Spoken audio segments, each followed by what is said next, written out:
Very good morning to our RANsquawk listeners. Welcome to the European rundown for today, Wednesday the 8th of December. Just come out to around 11:30 now here in London. A quick check round the markets and T-notes. So once again trading on the back foot, much of the press this morning. Looking at that latest announcement from Obama to extend those Bush-era tax cuts by a further 2 years as a net positive for growth in the US in 2011. However, a few question marks have arisen in reference to how that will affect the ever-increasing deficit in the United States.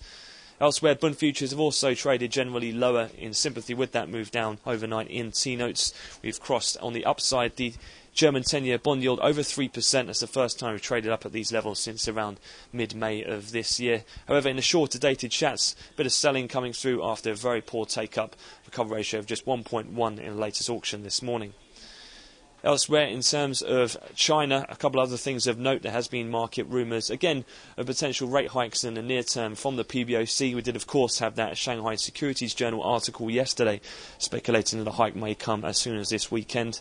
We also have had rumours this morning of their CPI data due to be released tomorrow may come in much stronger than expected at 4.1. It's only expected at 3.7. Getting that due for release tomorrow.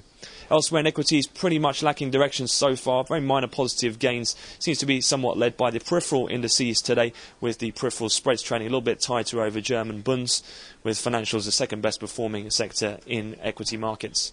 Looking forward in terms of the US session, nothing major in terms of economic data. We'll have the weekly NBA mortgage apps. We've also got the weekly DOE all inventory numbers. Attention will turn to the fixed income markets. The New York Fed conducting a TIPS purchase today for $1 to $2 billion, and also attention will be to the supply side from the Treasury as they look to auction off around $21 billion in a 10-year note. That concludes the European wrap, so we'll have another update to come at the European cash equity close, but for the time being, I wish you all a great trading day.